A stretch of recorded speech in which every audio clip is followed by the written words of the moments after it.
A gente prega todo domingo um livro da Bíblia, capítulo por capítulo. Domingo passado nós terminamos a exposição do Evangelho de Lucas e hoje nós vamos começar a exposição da carta de Paulo aos Romanos.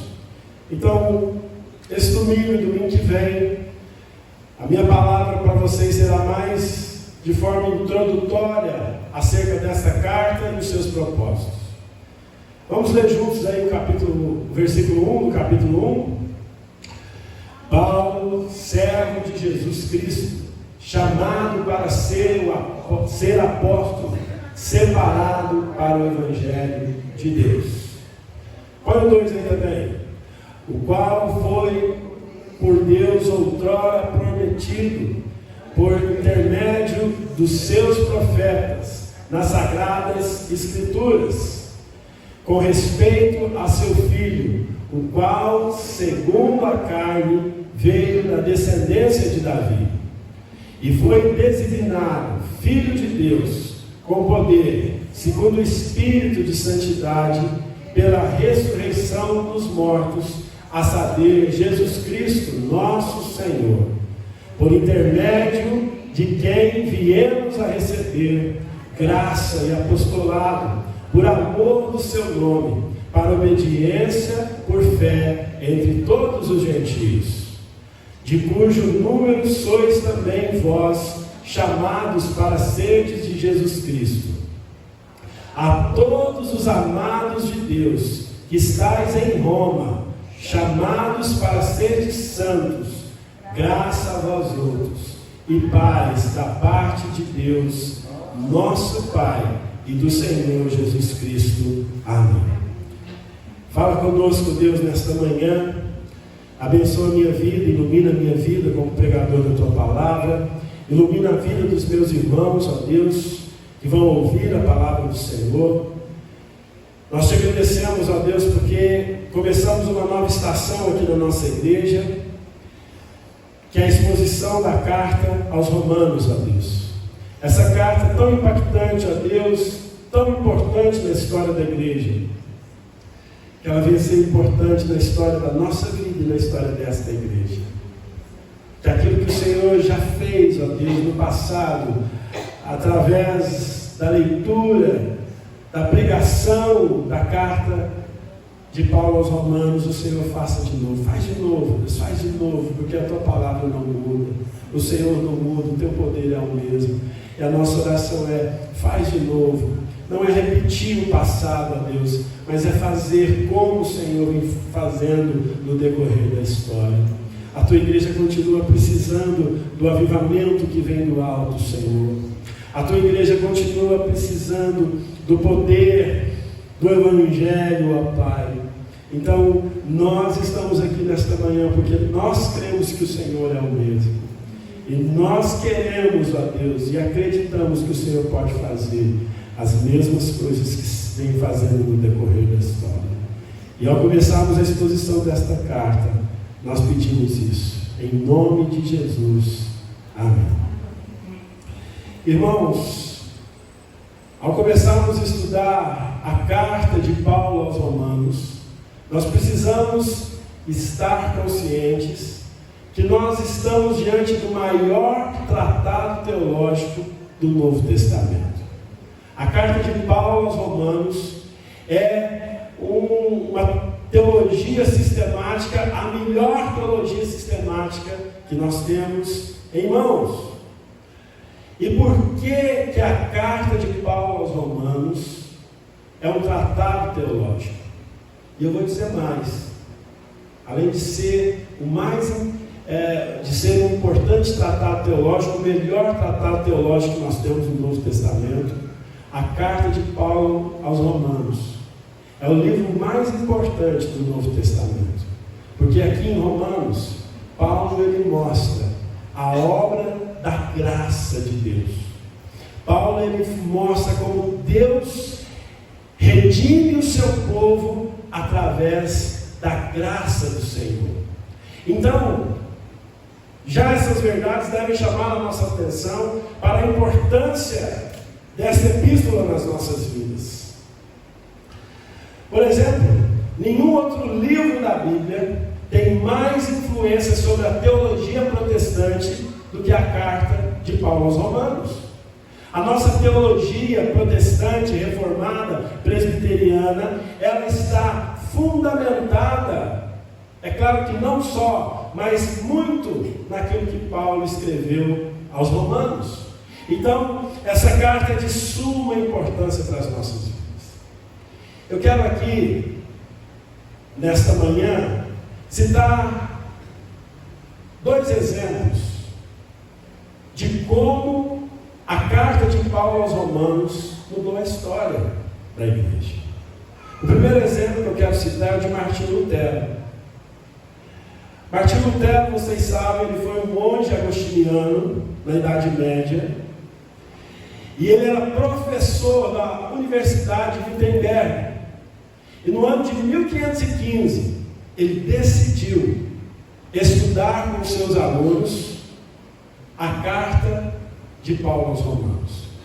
Ele começou em novembro de 1515 e terminou o estudo em setembro de 1516.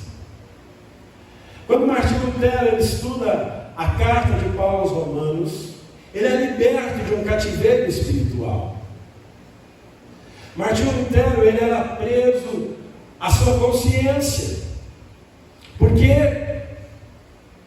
viveu uma vida pregressa antes de se converter. Ele se converte, então decide dedicar a sua vida ao Senhor, e na sua visão, depois de um livramento, ele dedica a sua vida ao Senhor, e ele entende que a melhor maneira dele dedicar a sua vida ao Senhor é se tornando um monge, se dedicando à igreja à época. No entanto, Martinho Lutero, ele lutava contra os seus pecados, como eu, como você. Irmãos, não existe gente melhor do que ninguém, nem pior do que ninguém. Martinho Lutero, Calvino, Santo Agostinho, Apóstolo Paulo, é tudo gente como a gente. Tem as mesmas lutas que nós temos. Tiveram, né? Porque agora eles estão na glória. Então, quais eram as lutas de Martinho Lutero à época? A mesma que a sua. Ele queria servir a Deus, ele queria obedecer a Deus, mas ele se deparava com a verdade de que, através das suas boas obras, ele não conseguia fazer isso. Não é assim que acontece conosco? Nós queremos ser pessoas melhores, nós queremos obedecer a Deus, nós queremos ser obedientes ao Senhor. E Martinho Lutero vivia no contexto de uma igreja que dizia que a salvação dependia das obras. Você tinha que praticar boas obras para ser salvo. Você tinha que praticar boas obras para contar com o favor de Deus. Caso contrário, se você não praticasse boas obras, a pesada mão de Deus viria sobre você e o condenaria ao inferno. Martinho Lutero vivia numa época em que a igreja vendia as indulgências, ou seja, a igreja dizia que para você ser salvo, você precisava comprar a sua salvação, de diversas formas, através de um documento, através de uma oferta, ou se houvesse, por exemplo, alguém que morreu na sua família e você não tinha certeza da sua salvação, você podia comprar a salvação daquela pessoa. Havia as relíquias que a igreja vendia. Pessoas diziam, isso aqui é um pedaço, é um espinho da coroa de Cristo. E por aí vai. Era nesse contexto que Martinho Lutero vivia. E você sabe o sentimento que Martinho Lutero nutria no seu coração, porque nós também passamos por isso. É quando a gente pensa o seguinte, olha, eu sou um sem vergonha. Eu estou na igreja no domingo, e lá no tempo mesmo eu já estou pecando. Não é assim? A gente pega aqui dentro, em pensamentos, em atitudes. Eu sou um sem vergonha, porque eu estou na igreja toda semana da culpa que Martinho Lutero sentia em seu coração. Ele dizia o seguinte: a história diz que Martinho Lutero, frequentemente, ele ia se confessar com o padre, com o pároco ali da sua paróquia. E ele, todos os dias, quase que diariamente, se confessando e pedindo perdão pelos seus pecados. A história conta que um dia o padre disse para ele: Lutero, vai cometer um pecado de verdade, aí você volta para confessar. Lutero se sentia culpado, Lutero se flagelava. Vocês lembram que na Idade Média a igreja usava instrumentos de flagelo, dos mais diversos, chicote, cinto de castidade, tantas outras coisas terríveis. E ele usou todas essas ferramentas para tentar alcançar o favor de Deus, alcançar a justiça de Deus. Alô, põe para nós aí, eu vou precisar de você ali, o versículo 7 de Romanos. Romanos 1,7. Ao estudar a palavra de Deus, ao estudar a carta de Romanos, então Lutero se liberta disso. Ele se liberta desta culpa que ele carregava entre si, porque ele entende isso. Vamos ver todos juntos lá? A todos os amados de Deus que estáis em Roma, chamados para serem santos, graça a vós outros em paz da parte de Deus, nosso Pai, e do Senhor Jesus Cristo. 17, Malu, por favor. Falei o versículo errado. 1,17.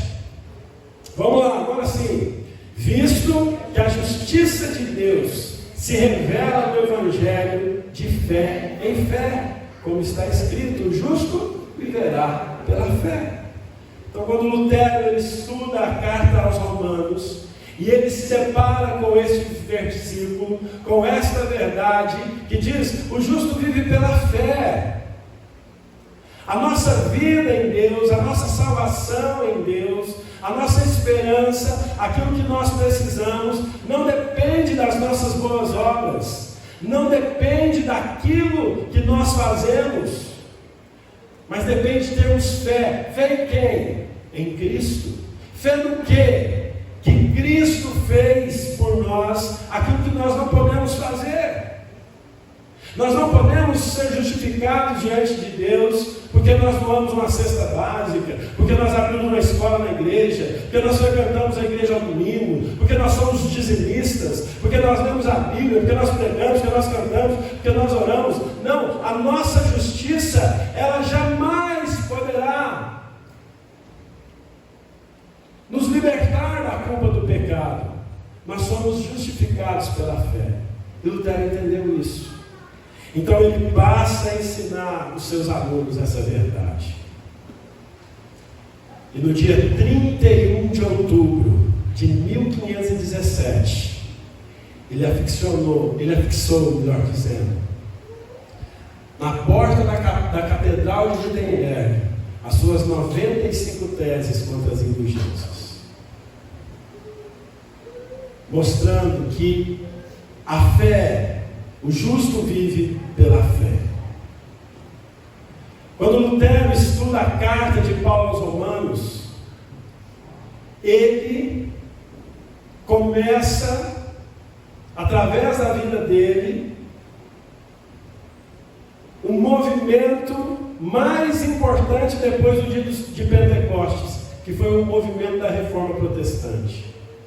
Depois de Pentecostes, o mundo não viu uma transformação como viu através da Reforma Protestante até hoje. A Reforma Protestante mudou a Europa, principalmente, e o mundo todo. Nós somos frutos da Reforma Protestante. A Reforma Protestante levantou lemas importantíssimos, como o povo deve ter acesso à Escritura Sagrada. A Bíblia deve ser traduzida na língua vulgar, ou seja, na língua original de cada nação. E todos são sacerdotes, todos podem ler a Bíblia e interpretá-la com a ajuda do Espírito Santo. Lutero resgatou a doutrina e a reforma protestante resgatou a doutrina do sacerdócio universal de todo crente. E a reforma foi esse movimento que mudou o mundo, que transformou o mundo, trazendo educação, trazendo economia. Por exemplo, vocês acham que a Suíça é um país bom ou ruim para se viver? Se você pudesse, você ia querer viver em Zurique? Sim? Ganhar, qual que é a moeda lá de Zurique, da Suíça? É o franco suíço, né? Diz que vale mais que o euro. Não tem uma história dessa? Você sabia que a Suíça foi mudada pela reforma protestante através de João Calvino e da Igreja Reformada? Hoje eles não são mais crentes lá, mas até hoje eles colhem os frutos disso. Você queria morar na Coreia do Norte ou na Coreia do Sul? Do Sul? A Coreia do Sul também é pujante por conta do avivamento que aconteceu no período pós-guerra. Você queria morar nos Estados Unidos ou em Cuba? Você não é bobo não, né? Você não é bobo não.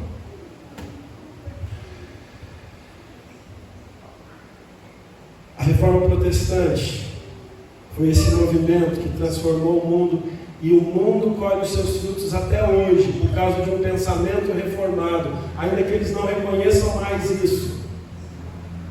Países como a Suíça, a Alemanha, a própria Inglaterra. Por falar em Inglaterra, outra pessoa que foi extremamente impactada pelo livro de Romanos foi John Wesley. A carta de Romanos foi usada poderosamente naquilo que nós conhecemos como o reavivamento que aconteceu no século XVIII na Inglaterra e na Nova Inglaterra, que hoje é os Estados Unidos. A história conta que um dia o John Wesley, ele estava num culto lá em Londres, dos irmãos morávios. Os irmãos morávios, foi o movimento missionário que talvez até hoje não exista algo igual aos morávios. Eles tiveram um relógio de oração que durava 24 horas, ou seja, sempre tinha alguém orando naquele relógio de oração, que durou por 100 anos. O John Wesley foi numa dessas reuniões dos morávios. Ô Johnny, não pode fazer isso, tá, meu irmão? Você não pode cuspir no chão da igreja.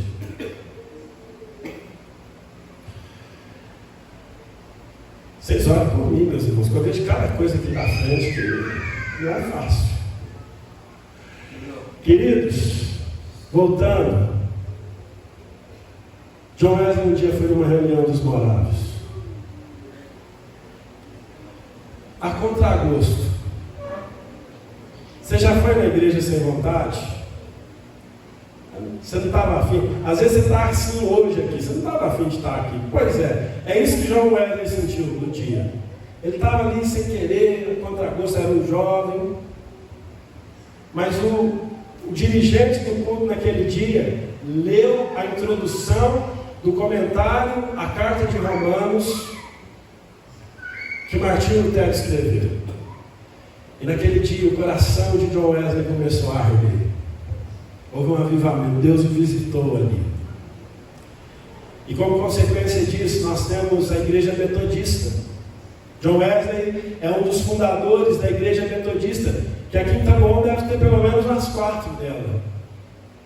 E no mundo inteiro nós temos a igreja metodista, que era uma igreja na época de John Wesley, que focava na santificação e na obra missionária. John Wesley, junto com seu irmão Charles Wesley, junto com um amigo deles, George Whitefield, eles começaram uma reunião de oração, que ficou conhecida, uma reunião de oração na Universidade de Oxford, que ficou conhecida como a oração, o Clube Santo. E Deus usou aqueles homens para começar um avivamento na Inglaterra e na Nova Inglaterra, nos Estados Unidos, no século XVIII. Meus irmãos, a minha oração nesta manhã, que nós começamos a estudar a carta de Paulo aos Romanos, é que ao estudarmos esta carta, Deus tenha misericórdia de nós e faça o nosso coração queimar, como o coração de Lutero e de John Wesley queimou. A minha oração é que ao estudarmos Romanos, Deus levante homens e mulheres, meninos e velhos, como levantou Lutero e John Wesley no passado, hoje aqui nos nossos dias. Que ao estudarmos a carta de Romanos, nós possamos receber o avivamento que vem de Deus e cremos que nós seremos o instrumento ou os instrumentos de Deus para mudar esta geração, como a reforma fez no passado. Porque Deus é o mesmo e a igreja reformada continua sendo a mesma. Nós cremos nos mesmos valores. Meus irmãos queridos, que Deus nos ajude nessa longa caminhada que nós teremos. Eu creio que pelo menos nos próximos 3 anos, no mínimo, nós vamos estudar a carta de Paulo aos Romanos. É muito claro quem foi o autor dessa carta, foi o apóstolo Paulo. Ele escreveu essa carta. Os comentaristas dizem que provavelmente ele escreveu a carta de Romanos quando ele estava de passagem pela Grécia e permaneceu ali durante 3 meses. Põe aí para nós Atos 20, 2, 3, por favor.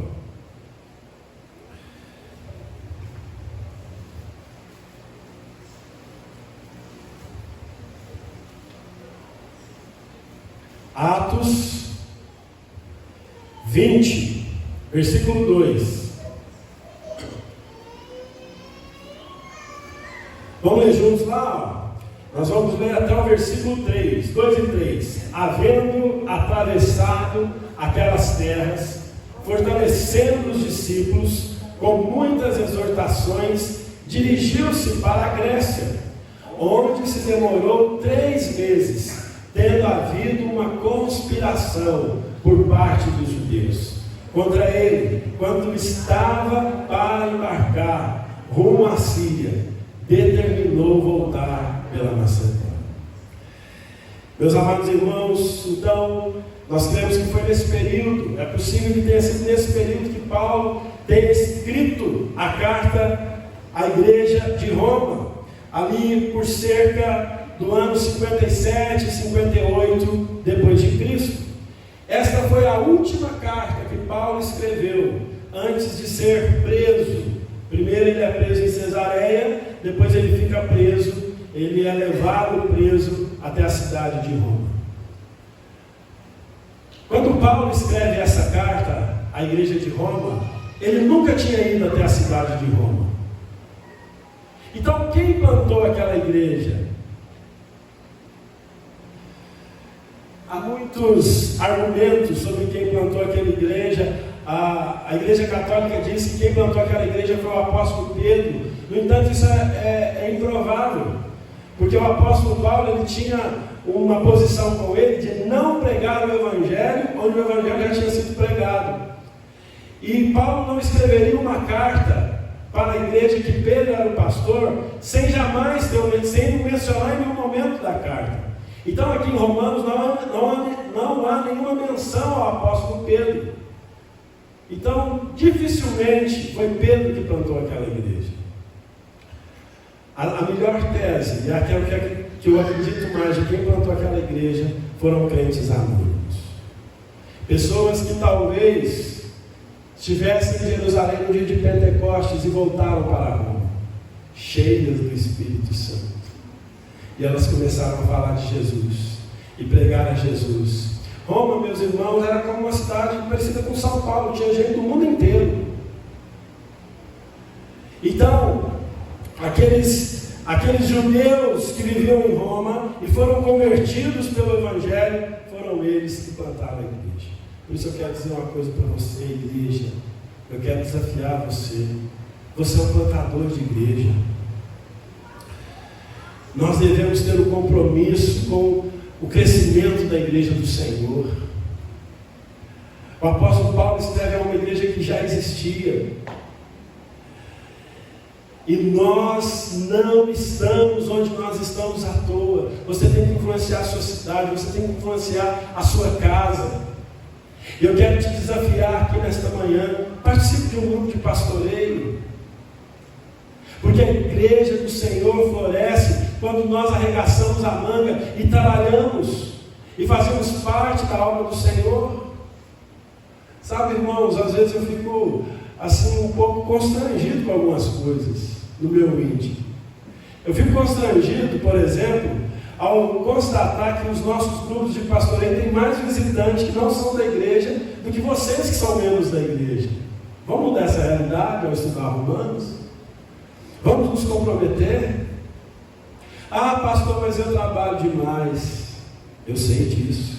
Todo mundo trabalha demais. Eu fico cansado demais. Vai cansado. Sabe por que nós não somos diferentes de nenhuma outra igreja? Aqui na avenida de cima tem uma assembleia, que quando eu vou para o grupo de pastoreio, às quintas-feiras, tem gente saindo pelo ladrão. Eu chego ali 7h30, eles já estão lá louvando ao Senhor. Eu saio do grupo pastoreio 9h30, a igreja está lá louvando o Senhor com o mesmo ânimo, com o mesmo pique, com o mesmo louvor. E eu penso o seguinte: peraí, esse povo trabalha no mesmo lugar que os presbiterianos trabalham. Eles têm a mesma vida que o presbiteriano tem. Então eu quero chamar a sua atenção que muitas das desculpas que nós temos dado para não fazer a obra do Senhor, talvez seja a nossa frieza espiritual. Esses dias eu cheguei num lugar que eu tenho tentado pregar o Evangelho, difícil, barra pesada. Eu falei: Senhor, isso aqui não tem futuro. Eu olhando ao meu redor, olhando as pessoas, eu pensando comigo: Deus, isso aqui não tem futuro. Sabe o que Deus me lembrou? Da igreja de Roma. A igreja de Roma não cultuava assim nesses bancos almofadados igual nós. A igreja de Roma, ela não tinha um templo. Você está com calor aí hoje? Sim ou não? Fala a verdade. Porque eu estou derretendo aqui nesse terra. Mas eu vou até o final. Mas a igreja de Roma não tinha ventilador, não tinha. Por muito tempo a igreja de Roma se reuniu, sabe aonde? Nas catacumbas de Roma, nos sepulcros de Roma, no subsolo de Roma. E aquela igreja floresceu. Sabe quando eu pensei na minha cabeça: Deus, isso que eu estou fazendo não tem futuro? O que Deus falou comigo foi o seguinte: Tiagão, a igreja não floresce por causa do lugar. A igreja não floresce por causa das pessoas. Eu faço a minha igreja florescer numa catacumba, como eu fiz em Roma. Então fica tranquilo. Eu estou falando isso aqui, meu irmão, porque eu creio que você precisa acordar e fazer a obra do Senhor. Nós somos a igreja do Senhor. Se nós nos juntarmos e participarmos dos grupos de pastoreio, nós vamos fazer mais. Por que participar do grupo de pastoreio? Porque essa é a visão da nossa igreja. Ah, pastor, quais são os planos para 2024? Que você participe do grupo pastoreio. Porque não adianta a gente arrumar mais serviço, mais programação, se vocês não participam do que tem que participar. Amém? Vamos participar terça, quinta e sexta. Escolhe um dia e participe do grupo pastoreio. Rapaz, daqui a pouco eu como esse mosquito aqui. Fica mais fácil, não fica não? Então, outra coisa, irmãos, que eu quero desafiar você. Sexta-feira tem reunião de oração. Será que você vai passar a sua vida inteira aqui na terra e nunca vai participar de uma reunião de oração com a igreja? Eu estou há 13 anos aqui e tem irmãos que eu nunca vi numa reunião de oração. Você precisa mudar isso, meu irmão. Minha irmã, você precisa mudar essa realidade na sua vida. Eu fico abismado ao você achar que isso é normal na sua história. Não é normal na nossa história que a gente não ore com a igreja, que a gente não esteja junto com a igreja. Então, todo domingo, 8h30 da manhã, você pode chegar mais cedo para orar. Se você não consegue vir todo domingo, qual a proposta de vir um? Sexta-feira, uma vez por mês, Faz o propósito de estar aqui em oração. Sabe como estava a igreja na época de John Wesley, no século XVIII? Os pastores não acreditavam mais na Bíblia. Eles pregavam para um auditório vazio. Eles pregavam, desciam do púlpito, sabe o que eles iam fazer? Se embriagar em mesa de jogo.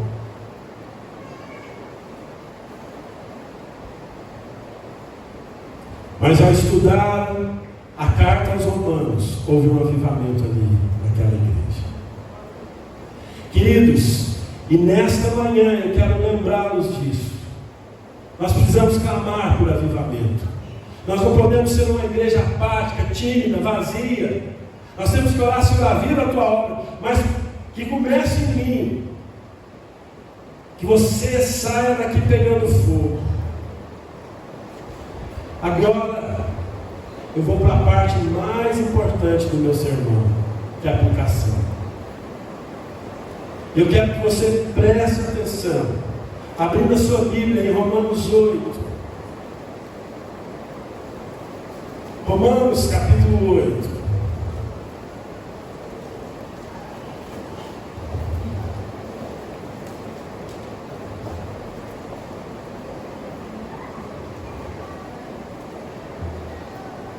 Verso 31.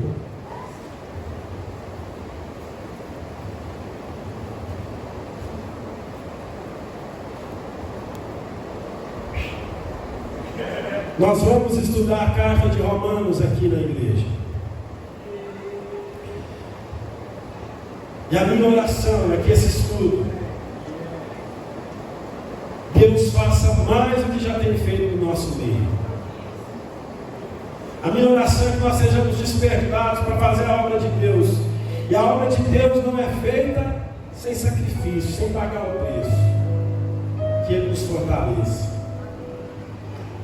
Mas há esse texto aqui em Romanos, que é só uma degustação do que nós vamos ver durante o estudo dessa carta. Romanos 8:31 diz assim: que diremos, pois, à vista destas coisas? Se Deus é por nós, quem será contra nós? Deus é por você? Então nada, nem ninguém poderá ser contra nós.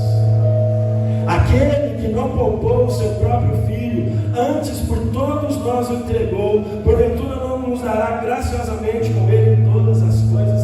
Deus vai te dar tudo que você precisa, até a luta, a bênção, a vitória. Deus é por nós. Versículo 31: quem tentará acusação contra os eleitos de Deus? É Deus quem justifica. Irmãos, o diabo não pode dizer para você: ô crente sem vergonha, você vai na igreja e faz isso e isso. Você pode falar para ele: é verdade, Satanás, você sabe disso, eu também sei, mas eu já fui justificado pelo Senhor. E nessa fé você pode pregar, e nessa fé nós podemos caminhar, e nós podemos e devemos não nos envergonhar do Evangelho de Cristo. Quem nos condenará? É Cristo Jesus quem morreu, ou antes quem ressuscitou, o qual está à direita de Deus e também intercede por nós. Quem nos separará do amor de Cristo? A tribulação pode te separar do amor de Cristo? A angústia? Não pode. Perseguição, fome, nudez, perigo, a espada, como está escrito: por amor de ti somos entregues à morte o dia todo, e fomos considerados como ovelhas para o matador. Em todas estas coisas, porém, somos mais que. Você não vai vencer, você já venceu. Então não viva como um derrotado, mas viva como um vencedor em Cristo Jesus. Creia nisso.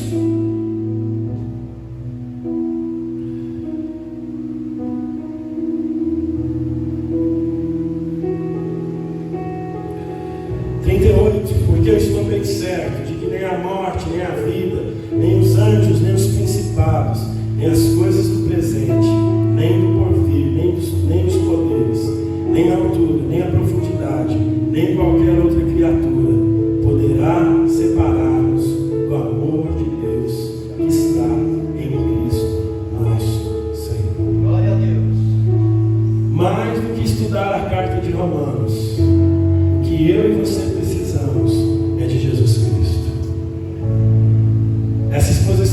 irmãos, ela não pode servir só para o nosso intelecto, mas ela tem que transformar as nossas vidas.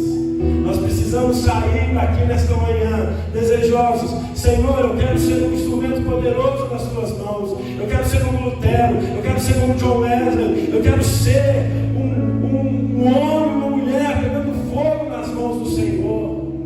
Eu quero ver a minha cidade, a minha família sendo transformadas pelo Senhor. Eu quero ser transformado de toda apatia, de toda mornidão espiritual que há em mim. E nós só fazemos isso com Deus. Nós estamos começando o estudo dessa carta aos Romanos. Eu espero em Deus que nós sejamos uma igreja mais comprometida com os grupos de pastoreio. Eu espero em Deus que nós sejamos uma igreja mais comprometida com as reuniões de oração, com os cultos públicos de domingo. Eu espero em Deus que nós sejamos uma igreja mais comprometidas com a obra missionária, com a obra social. Eu espero em Deus que você, quando eu falo que nós vamos ter uma escola aqui em Taboão, você acredite comigo nesse sonho. Eu espero em Deus que você, avivado pelo Espírito Santo, acredite que nós podemos abençoar o mais pobre, o mais necessitado, porque é isso que o Evangelho faz na vida das pessoas.